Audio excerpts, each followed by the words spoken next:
Assalamualaikum warahmatullahi wabarakatuh. Kembali lagi nih dengan aku, Aurora Reksa Putri.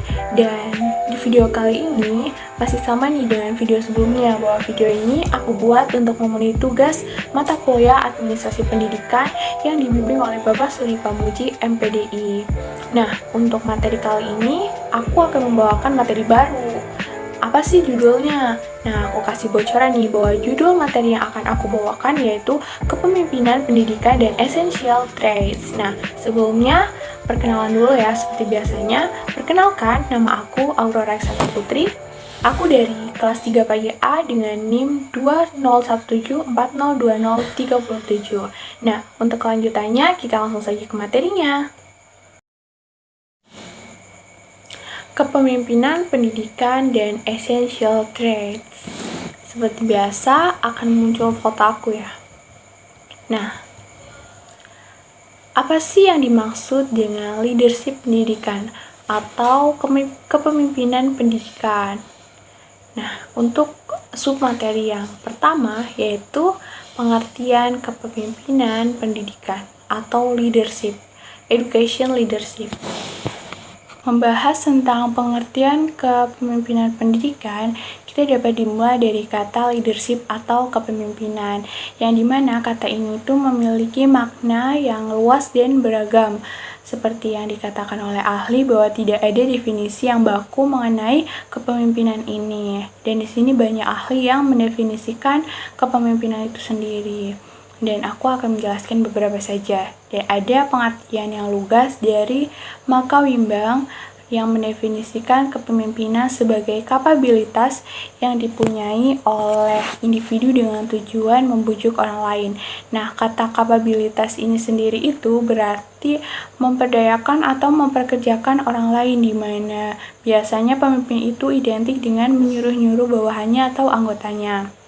Nah, ada juga pengertian secara praktis di mana kepemimpinan itu diartikan sebagai kemampuan dalam penataan kegiatan untuk mempengaruhi tingkah laku orang lain agar supaya dapat bekerja sama dengan baik dalam hal tertentu.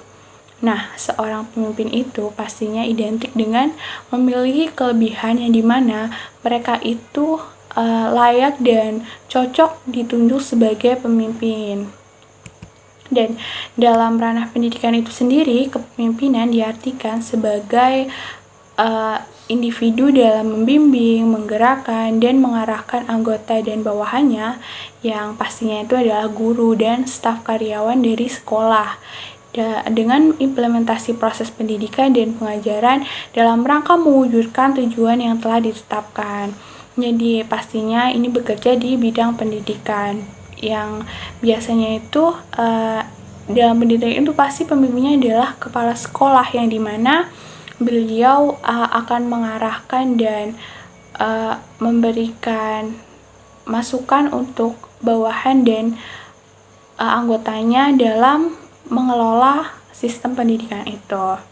Nah, dari beberapa pengertian dapat disimpulkan nih bahwa kepemimpinan pendidikan atau education leadership berkaitan dengan keahlian seorang pemimpin dalam mempengaruhi dan mengarahkan anggotanya, yaitu para guru dan semua orang yang berada dalam naungan sekolah. Begitu juga dengan rakyat, warga masyarakat, agar secara aktif ikut berpartisipasi dalam kegiatan sekolah demi tercapainya tujuan pendidikan yang diinginkan.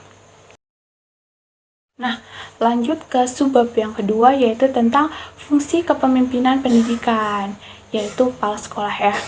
Nah, ada dari Wahjo Sumijo mengatakan bahwa kepala sekolah selaku pimpinan pendidikan itu berfungsi sebagai manajer, pemimpin, dan juga pendidik. Nah, kalau dikutip dari Depdiknas Dirjen Pendidikan Dasar dan Menengah, ada 7 fungsi.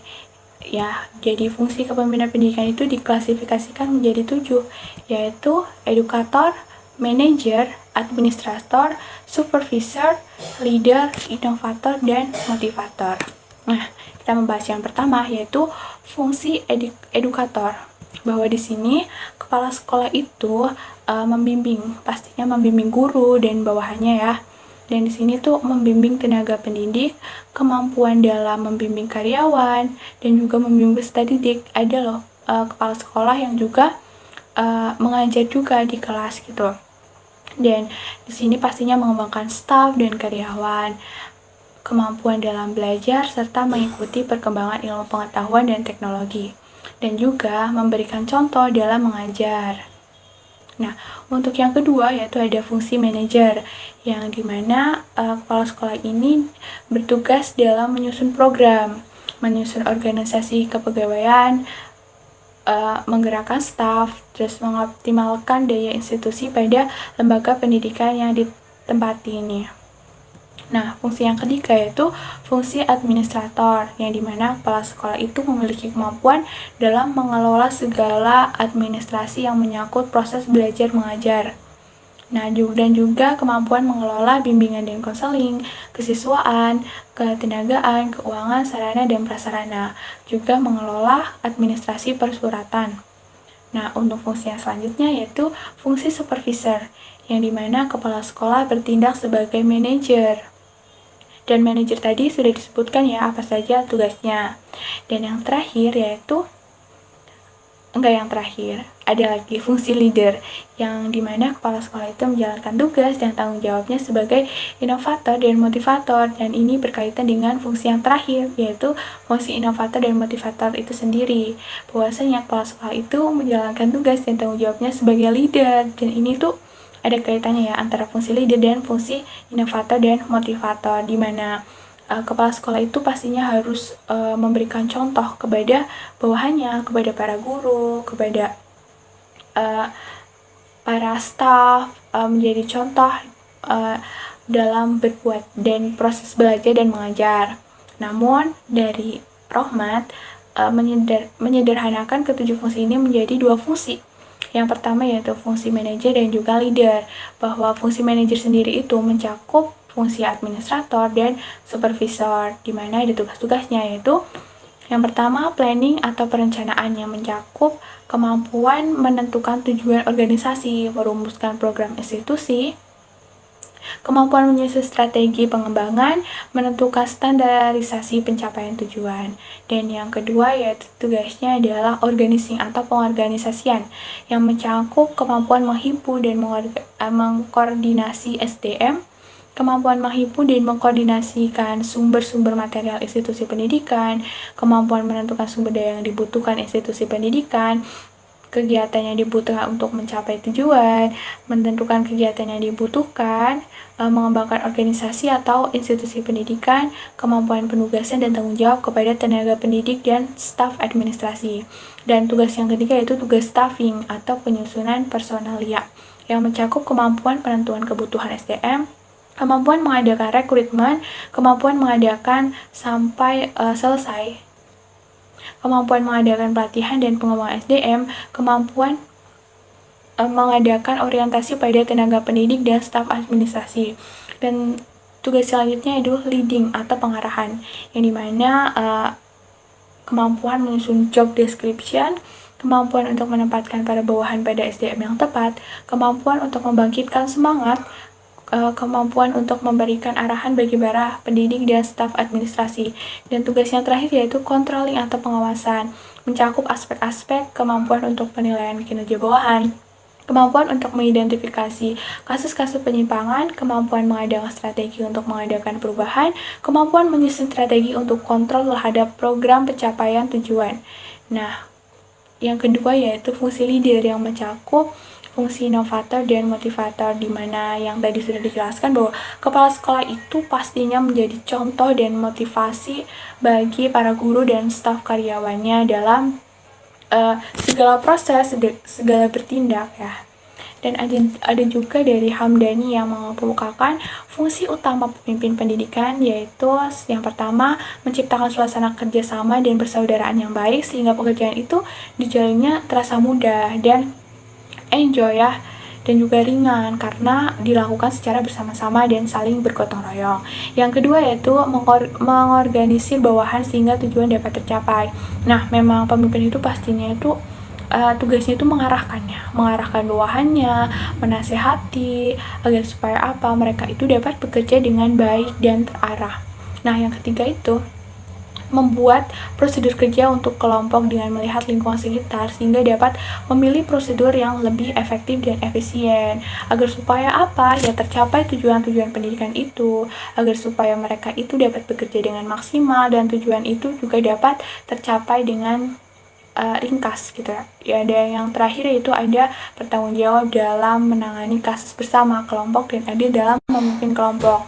Pastinya itu bahwa pemimpin itu pastinya adalah orang yang adil, orang yang bijaksana, sehingga beliau itu cocok ya ditunjuk sebagai pemimpin. Itu juga salah satunya dalam menyelesaikan masalah. Beliau itu problem solving ya namanya. Nah, di sini itu sebenarnya juga ada lagi ya tugas-tugasnya, yaitu dari Hamdani melanjutkan yang tadi, atau Wajah Sumijo juga mengemukakan bahwa kepemimpinan pendidikan itu bertugas sebagai bertanggung jawab para tenaga pendidik, staf administrasi, dan siswa untuk menyadari tujuan institusi pendidikan. Yang kedua itu bertanggung jawab untuk menyediakan segala dukungan, peralatan, fasilitas, berbagai peraturan dan suasana yang mendukung kegiatan. Yang ketiga itu memahami motivasi setiap tenaga pendidik, staf administrasi, dan siswa, mengapa mereka bersikap dan berperilaku baik yang bersifat positif maupun reaksi yang tidak mendukung. Nah, yang keempat adalah sumber inspirasi. Yang kelima, menjaga keseimbangan antara tenaga pendidik, staf administrasi, dan siswa, serta kepengikutan atau the following ship. Artinya kepemimpinan itu tidak akan terjadi apabila tidak didukung dengan pengikut. Jadi, antara pemimpin dengan pengikut itu pastinya harus bekerja sama agar tujuan itu dapat tercapai. Yang terakhir yaitu membimbing, mengadakan koordinasi kegiatan, mengadakan pengendalian atau pengawasan, dan membina agar masing-masing anggota bawahan memperoleh tugas yang wajar dan proporsional. Jadi di sini itu memang pemimpin itu lebih tepatnya itu harus memiliki banyak kelebihan ya, memiliki banyak potensi, keterampilan, dan sehingga memang beliau itu cocok dipilih sebagai pemimpin. Untuk subbab yang terakhir itu, kita akan membahas tentang kualitas kepribadian seorang pemimpin. Nah, pemimpin itu pastinya harus memiliki kualitas kepribadian yang baik ya, yang hampir mendekati sempurna. Nah, begitu juga dengan pemimpin pendidikan. Nah, di sini tuh ada beberapa disebutkan apa sih yang harus dilakukan pemimpin untuk memiliki kualitas kepribadian. Yang pertama itu, pemimpin itu harus mampu bertemu sesering mungkin dengan para anggota organisasi pendidik dan tenaga pendidik lainnya. Ya, bahkan itu juga dengan cleaning service, driver, security, dan kantin juga. Nah, apa sih pertemuannya dimaksud ini? Bisa juga dengan cara formal coffee setiap pagi atau rapat atau briefing setiap pagi sebelum pelaksanaan kegiatan belajar mengajar, ataupun dapat juga dengan percakapan yang ringan namun bermakna. Nah, seorang pemimpin itu juga harus mampu merangkul anggota dan bawahannya tanpa membedakan dan posisi masing-masing, baik itu guru, cleaning service, ataupun siapapun itu. Dan di sini pemimpin itu harus dapat merangkul seluruh anggotanya. Dan yang ketiga adalah pemimpin harus mampu mengarahkan anggotanya atau bawahannya seperti yang dikatakan oleh Ki Hajar Dewantara, yaitu Ingarso Seng Tulodo, Ing Madya Mangun Karso Tuturi Handayani, yang memiliki arti pemimpin itu harus harus mengarahkan, menyemangati, mendorong para pendidik, tenaga pendidikan, dan para staf lainnya yang memiliki semangat dan motivasi tinggi dalam bekerja, yang masih belum optimal dalam bekerja, bahkan yang masih malas. Nah, iya, memang pemimpin itu harus dapat menjadi contoh, yaitu tulodo ya, contoh teladan untuk para anggotanya. Nah, yang selanjutnya yaitu pemimpin itu tidak diharapkan untuk overconfidence dalam melakoni kependidikannya. Nah, sikap overconfident ini dapat mengarahkan atau menjerumuskan pemimpin kepada perilaku yang lalai. Nah, lengahnya pemimpin ini karena overconfident akan berakibat pada gagalnya rencana yang telah disusun matang-matang dan berakibat kepada tujuan itu tidak dapat tercapai. Nah, untuk selanjutnya yaitu kualitas kepribadian. Apa saja sih yang harus dimiliki oleh pemimpin? Di sini tuh ada banyak banget. Ada 22 kalau tadi saya hitung itu. Ada yang pertama adalah fokus pada apa yang dilakukan. Nah, memang biasanya itu kita harus fokus satu titik, ya nggak? Dan pemimpin itu memang harus melaksanakan tugasnya itu dengan fokus tentunya. Yang kedua adalah confidence, memiliki rasa percaya diri yang baik. Nah, kalaupun pemimpin itu tidak memiliki percaya diri, bagaimana dengan bawahannya? Nah, yang ketiga yaitu transparansi. Transparan pada hal-hal yang memang seharusnya jujur. Transparansi itu dapat diartikan juga terbuka, bahwa seorang pemimpin itu harus terbuka kepada bawahannya. Karena keterbukaan itu akan membawa pada kedamaian. Nah, untuk selanjutnya adalah integrity, memiliki integritas tinggi terhadap komitmen. Pemimpin pastinya harus memiliki komitmen, dan komitmen ini bagi diri sendiri dan juga komitmen dengan anggota-anggotanya. Yang selanjutnya lagi adalah inspiration, dapat menginspirasi bawahan dan orang lain tentunya. Yang selanjutnya lagi adalah inovatif. Inovatif. Ini tidak jauh beda dengan inspiration. Nah, ada juga passion, memiliki obsesi atau keinginan kuat untuk sukses. Iya dong, karena pemimpin itu harus menyemangati juga anggota-anggotanya, sehingga pemimpin itu juga harus lebih memiliki semangat yang tinggi. Nah, yang selanjutnya adalah patience atau sabar. Kalau nggak sabar, marah-marah terus tuh kacau. Nah, yang selanjutnya adalah stoicism atau tabah, sabar, menerima gitu ya. Nah, tidak sembrono atau wonkiness. Ada juga otentik atau keaslian, harus asli dong orang gitu ya, otentik. Nah, yang selanjutnya open minded, berpikiran terbuka. Karena berpikiran terbuka itu biasanya seseorang itu memiliki wawasan yang luas, wawasan yang dalam, tidak cetek. Yang selanjutnya adalah decisiveness atau tegas dalam berkeputusan dan bertindak. Memang dong, jadi pemimpin itu harus tegas dan adil tentunya. Nah, di sini ada berkepribadian. Tentu seorang pemimpin harus memiliki pribadi yang baik, personable yang top. Dan yang selanjutnya adalah empowerment atau memperdayakan.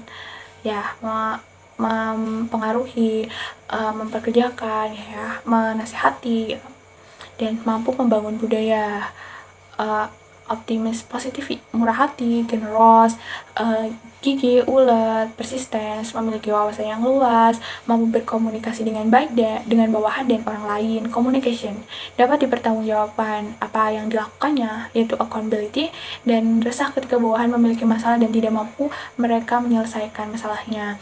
Jadi pemimpin itu pastinya harus membantu bawahannya dalam menyelesaikan masalah dan memberikan solusi. Jadi kesimpulan yang kita dapat dari pengertian dulu nih, bahwa kepemimpinan pendidikan itu merupakan kemampuan yang dimiliki oleh seorang individu dalam memimpin, bertanggung jawab dalam ranah penyelenggaraan pendidikan dan juga pengajaran. Nah, di sini pemimpin itu memiliki kewajiban untuk mendorong, membimbing, menggerakkan bawahannya, pendidik, tenaga kependidikan, staf kependidikan, serta warga sekolah dalam rangka mencapai tujuan pendidikan yang sudah ditentukan bersama. Nah, pemimpin di sekolah itu disebut dengan kepala sekolah. Kepala sekolah itu sebagai pemimpin bertanggung jawab melaksanakan fungsi-fungsi. Tadi ada berapa? Ada 7 fungsi, yaitu educator, manager, administrator, supervisor, leader, inovator, dan motivator. Dan keseluruhan fungsi kepemimpinan kepala sekolah tidak akan terwujud dengan sempurna jika tidak diiringi dengan kualitas kepribadian yang baik. Yang tadi terakhir kita bahas bahwa kepribadiannya itu ada banyak.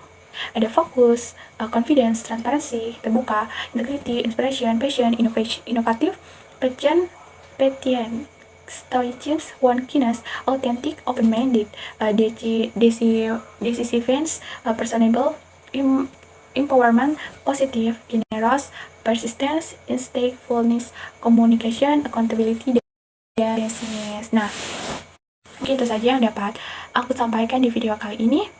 Untuk kesalahan-kesalahan dalam penyebutan kata, kesalahan dalam perkataan aku mohon maaf ya. Aku mohon maaf yang seterusnya, dan terima kasih kepada semuanya yang sudah menonton video ini, dan juga untuk Bapak Suri Pamuji sebagai dosen pembimbing saya mata kuliah administrasi pendidikan. Saya mengucapkan terima kasih untuk 1 semester ini karena telah membimbing kami dengan tulus. Dan sekian, terima kasih. Wassalamualaikum warahmatullahi wabarakatuh. Dadah.